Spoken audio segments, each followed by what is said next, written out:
Hey everybody, so today we are going to do this chapter 1 of the Snapshots book, class 11th, The Summer of the Beautiful White Horse by William Saroyan. So ये video कोई भी देख सकता है, JEE NEET aspirant और arts student जिसका भी English as a subject हो. So I think it will be helpful for all of them. One day, back there in the good old days when I was 9 and the world was full of every imaginable kind of magnificence and life was still a delightful and mysterious dream, my cousin Murad, who was considered crazy by everybody who knew him except me, came to my house at 4 in the morning and woke me up tapping on the window of my room. कहते एक दिन जब पुराने दिन बहुत अच्छे हुआ करते थे, तब जब मैं 9 साल का था और जो वर्ल्ड था उसके लिए वो क्या था, मतलब पूरी एंडलेस अपॉर्चुनिटीज़ से भरा हुआ, और उसको वो वर्ल्ड को एक बहुत ही अच्छे नज़रिए से देखता था और लाइफ उसके लिए बहुत अच्छी चल रही थी और एक अनकही सी कहानी थी उसके लिए लाइफ. तो कहते हैं कि उसका जो कज़न था मुराद, वो आता है उसके घर पे सुबह 4 बजे और विंडो के ऊपर टैप करके वो उसको उठा देता है. जो उसका कज़न है वो सबके द्वारा क्या किया कंसीडर किया जाता है, क्रेज़ी, मतलब पागल था.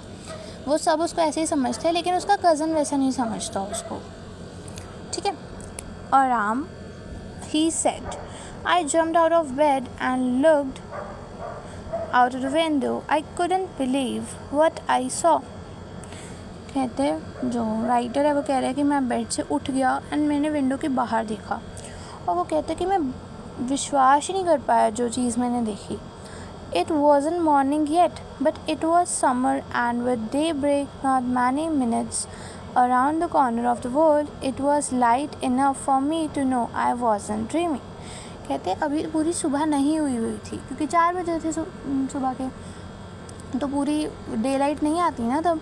लेकिन वो कहता ये चीज़ जो थी वो इतना मुझे जताने के लिए काफ़ी थी कि मैं अभी नींदों में नहीं हूँ, मैं उठ चुका हूँ और ये मेरा कोई सपना नहीं है, मतलब ये रियलिटी में चीज़ है. जबकि सुबह ज़्यादा हुई भी नहीं थी, मतलब अभी थोड़ी थोड़ी डार्कनेस थी. वो हमें पता ही है कि 4 बजे के अराउंड थोड़ी बहुत डार्कनेस होती ही है. माई cousin Murad was sitting on a beautiful white horse. कहते हैं जो मेरा कज़न था मुराद, वो एक बहुत ही सुंदर वाइट घोड़े पर बैठा हुआ था. I stuck my head out of the window and rubbed my eyes. कहता है कि मैंने विंडो के बाहर फिर से झांक के देखा और अपनी आइज़ को भी 1-2 बार रब किया कि सच्ची में मैं कहीं सपना तो नहीं देख रहा. Yes, he said in Armenian, it's a horse, you are not dreaming, make it quick if you want to ride. वो कहते हैं कि तू कोई सपना नहीं देख रहा, ये सच्ची में एक घोड़ा ही है. ठीक है. वो कहते हैं कि फटाफट चल आजा मेरे साथ अगर तुझे इस पर बैठना है तो. I knew my cousin Murad enjoyed being alive more than anybody else who had ever fallen into the world by mistake, but this was more than even I could believe. कहते हैं कि मेरा जो कज़न मुराद है वो अपनी life के हर moment को एंजॉय करता था, कि ऐसा नहीं कि हाँ लाइफ मिले तो काट ले, नॉट जस्ट टाइप. वो कहता था कि लाइफ के हर मोमेंट को अच्छे से जियो. क्योंकि मैं तो विश्वास ही नहीं कर पा रहा था कि ये उससे भी कहीं ज़्यादा था कि जितना मैं सोच पाऊँ. In the first place, my earliest memories had been memories of horses and my first longings had been longings to ride. कहते जितना भी मैंने आज तक चाहा है या सोचा है, उसमें से सबसे ज़्यादा फेवरेट मेरा क्या था, हॉर्सेस को देखना एंड उन पे राइड करना. वो मेरी एक चाहत थी. This was a wonderful part. In the second place we were poor. कहते ये तो बहुत अच्छी बात थी, मतलब ये एक मेरा सपना था, एंड ऊपर से वी वर पुअर, हम गरीब थे. This was the part that wouldn't permit me to believe what I saw. कहते इसी वजह से, बिकॉज हम इतने फाइनेंशियली अच्छे नहीं थे, तो मैं ये चीज़ को बिलीव कर ही नहीं पा रहा था कि ये घोड़ा जो मेरे सामने है एंड मैं उस पर राइड कर सकता हूँ. We were poor, we had no money, our whole tribe was poverty stricken. Every branch of the Gargolian family was living in the most amazing and comical poverty in the world. कहते हमारे पास कोई पैसे नहीं थे। In fact जो हमारी सारी की सारी ट्राइब थी, जो हमारा सारा कस्बा था, वो सारा ही पॉवर्टी स्ट्रिकन था। मतलब किसी के पास भी मनी नहीं थी, सारे के सारे ही पुअर थे। कहते हर ब्रांच जो घनघोरियन फैमिली की थी वो सबसे ज़्यादा पॉवर्टी में रह रही थी पूरी दुनिया में। Nobody could understand where we ever got money enough to keep us with food in our bellies, not even the old men of the family. कहते हमें तो इतना भी विश्वास नहीं हो पाता था कि हमारा खाना कैसे इंतज़ाम हो जाता है। कहते नॉट इवन जो हमारे बुज़ुर्ग हैं उनको भी ये बात नहीं समझ आती थी कि हमारे खाने का इंतज़ाम भी कैसे हो जाता है, कि हम तो इतने ज़्यादा पुअर हैं।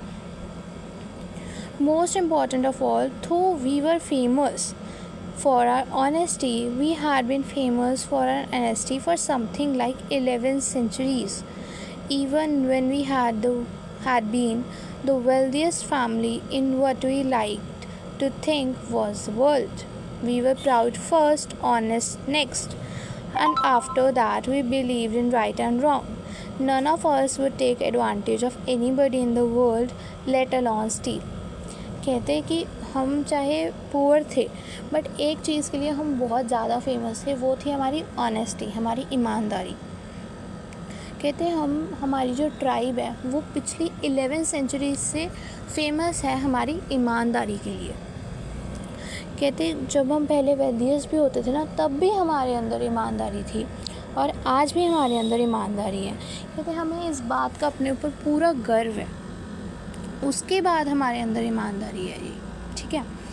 एंड कहते कि हम सही गलत में विश्वास रखने वाले हैं और हम किसी का भी, दुनिया में कोई भी व्यक्ति हो, उसका किसी का फ़ायदा नहीं उठाते। हम चोरी करनी तो बहुत दूर की बात रही, हम तो किसी का फ़ायदा तक नहीं उठाना चाहते।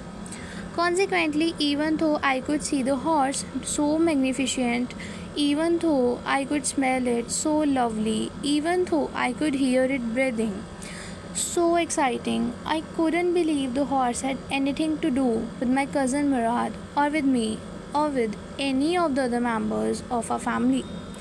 कहते कि चाहे मैंने हॉर्स को देख लिया जो कि इतना प्यारा था, एंड चाहे मैं उसको स्मेल कर पा रहा था जो बहुत ही अच्छा था, चाहे मैं उसको सुन पा रहा था, उसकी ब्रीदिंग को सुन पा रहा था, जो कि मेरे लिए बहुत ही एक्साइटिंग सी चीज़ थी, लेकिन फिर भी मैं इस बात पे विश्वास कर नहीं पा रहा था कि ये हॉर्स मेरे कज़न के साथ क्या कर रहा है, या मेरे साथ मेरे घर के बाहर क्या कर रहा है, ये मेरी फैमिली में किसी के पास भी हॉर्स कैसे आया।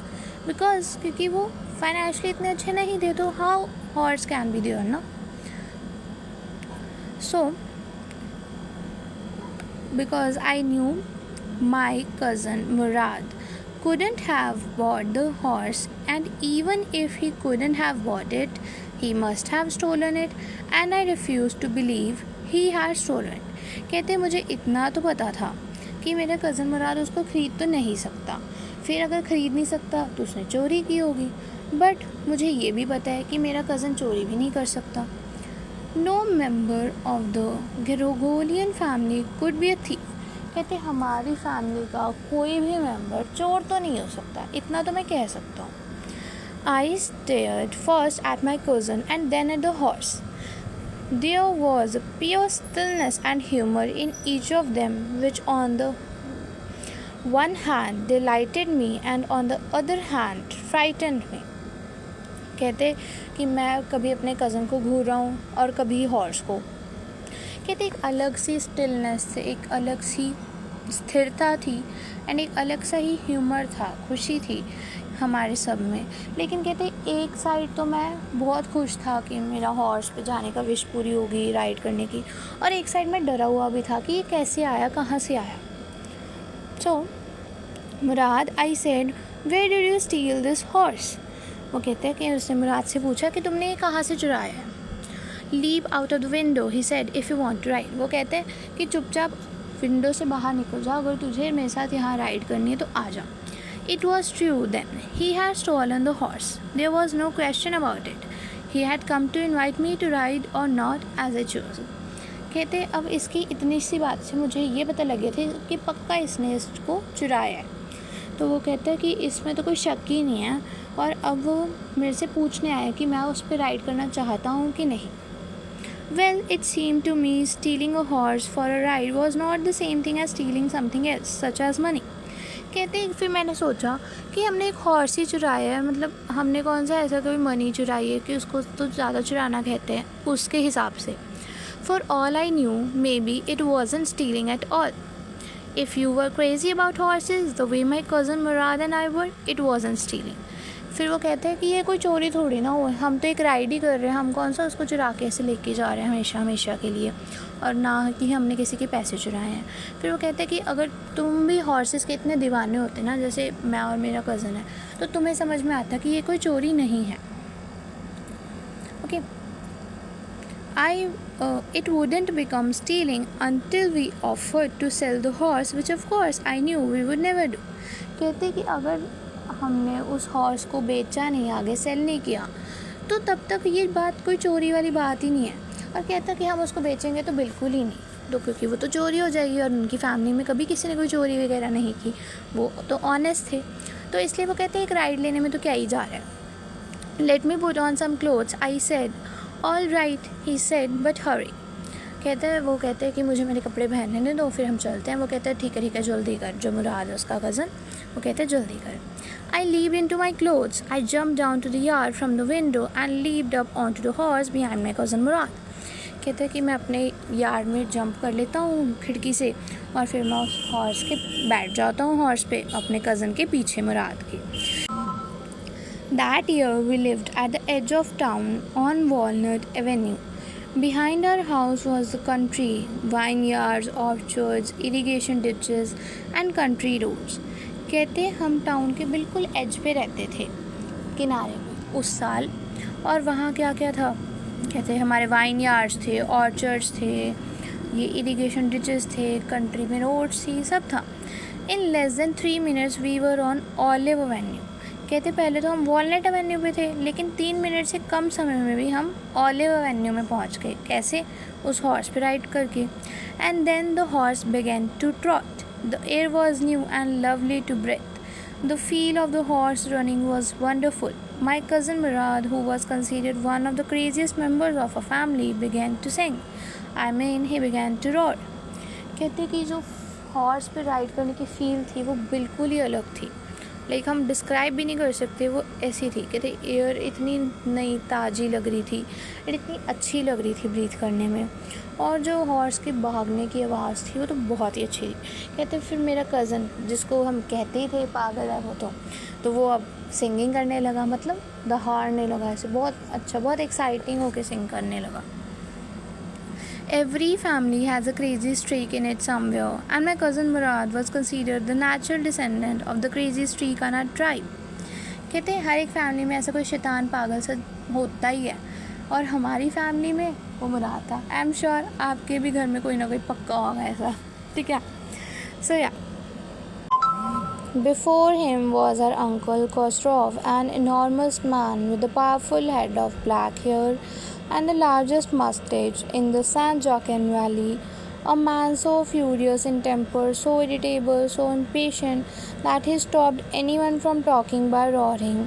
It is no harm, paid no attention to it. कहते कि उससे पहले हमारी फैमिली में एक अंकल थे जिनका नाम था कॉस्ट्रॉव. वो एक बहुत ही पावरफुल आदमी से जैसे थे, बहुत ही फ्यूरियस रहते थे, गुस्से में रहते थे, लार्ज बड़ी सी उनकी दाढ़ी थी. ठीक है. बहुत ही इम्पेशेंट से थे, उनमें सब्र नहीं था बिल्कुल भी. और कहते वो किसी को भी ना एक दूसरे से बात करने के लिए रोक देते अपनी चिल्लाहट से. That was all. No matter what anybody happened to be talking about. Once it was his own son Arak running 8 blocks to the barber shop where his father was having his mustache trimmed to tell him their house was on fire. This man Kostrov sat up in the chair and roared, "It is no harm, pay no attention to it." The barber said, "But the boy says your house is on fire." So Kostrov roared, "Enough, it is no harm, I say." कहते कि वो एक ऐसा आदमी था, एक दिन वो बार्बर की शॉप पे बैठा है, और उसका जब बेटा अरक वो ढूंढता भागता हुआ आया अपने फादर के पास और उसको बताने लगा कि हमारे घर में आग लग गई है. उसको तब भी फ़र्क नहीं पड़ रहा, बल्कि वो अपनी चेयर पे बैठा हुआ कह रहा है कि कोई बात नहीं, उस पर ध्यान मत दो, इससे कोई हमारा बुरा नहीं होगा. मतलब वो इतना पागल किस्म का आदमी था. Still Murad was not that crazy. but yeah, he was considered crazy by the family members. My cousin Murad was considered the natural descendant of this man. Although Murad's father was Zorab, who was practical and nothing else. That's how it was in our tribe. कहते इसीलिए मुराद को भी हम उसी के जैसा crazy मानते थे. लेकिन कहते जो मुराद के फादर थे उनका नाम था ज़ौरब, लेकिन वो एक बहुत ही प्रैक्टिकल इंसान थे, इमोशन में बहने वाले नहीं थे, और इसीलिए हमारी ट्राइब ऐसी है. A man could be the father of his son's flesh, but that didn't mean that he was also the father of his spirit.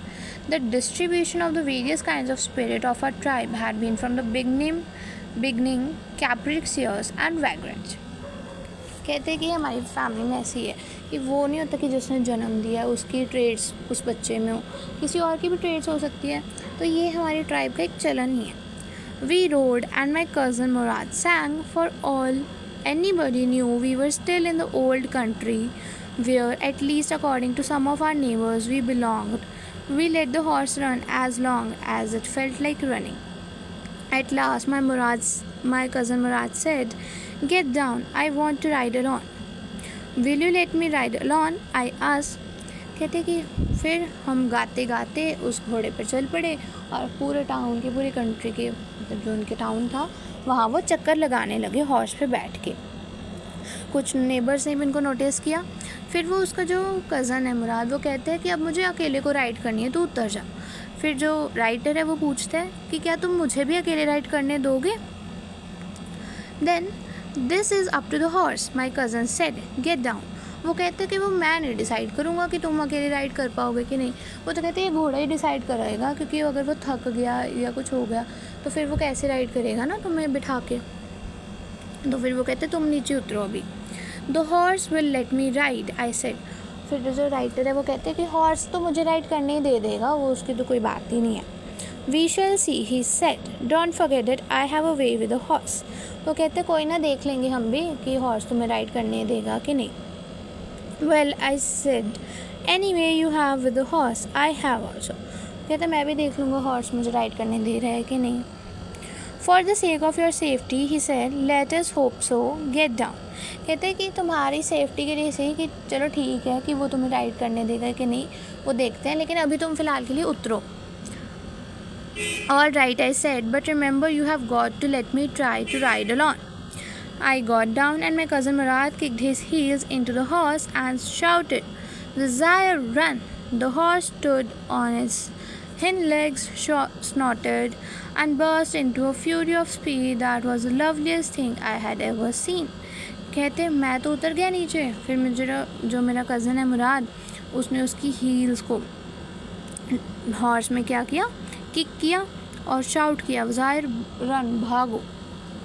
और हॉर्स जो है वो ऐसे ऊपर उठ के फिर तेज़ी से भागने लगा. My cousin Mourad raced the horse across a field of dry grass to an irrigation ditch, cross the ditch on the horse, and 5 minutes later returned dripping wet. कहते कि जो मेरा कज़न था मुराद, वो पहले तो सूखी घास पे उससे रेस लगाने लग गया ऐसे. देन एक इरीगेशन, वो पानी वाली एक डिच सी थी, वहाँ से उसको ऊपर जंप करवाई उसके ऊपर से, लेकिन थोड़ा वो भीग गया क्योंकि पानी की स्प्लैश उसके ऊपर आके गिरी. तो कहते 5 मिनट बाद वो वापस आ गए उसी जगह पे. The sun was coming up, now it's my turn to ride, I said. अभी सूरज उग रहा था क्योंकि वो 4 बजे आए थे सुबह के उसको बुलाने, तो अभी सूरज उगने का टाइम हो गया था. तो अब वो जो राइटर है वो कहता है मुराद को कि तुम उतर जाओ, अब मेरी टर्न है. माई cousin Murad got off the horse, ride, he said. अभी जो मुराद था वो तो हॉर्स से नीचे उतर गया और वो कहता ठीक है कर लो तुम अब ride. I leave to the back of the horse and for a moment knew the most awful fear imaginable. The horse didn't move. कहते कि अब मैं उस पर चढ़ तो गया, लेकिन हॉर्स जो है, मेरे मन में डर था ही कि वो मुझे लेके राइड करेगा कि नहीं, लेकिन हॉर्स तो आगे बढ़ा ही नहीं, उसने तो मूव ही नहीं किया. Kick into his muscle, my cousin Murad said, "What are you waiting for? We have got to take him back before everybody in the world is up and about." कहते कि इसके फटाफट इसके मसल्स में से kick करो कि तभी ये भागेगा, अदरवाइज़ नहीं ये भागने वाला. तो वो कहते कि तुम वेट किस चीज़ की कर रहे हो, अभी सुबह होने से पहले पहले हमें फटाफट इसको ख़त्म भी करना है अपनी राइड को, क्योंकि फिर सब देख लेंगे कि हमारे पास ये हॉर्स कहाँ से आया. सो या this was the part 1 of this story. आगे हम स्टोरी रीड करेंगे कि आगे क्या होता है क्या नहीं. So for that you need to watch the part 2.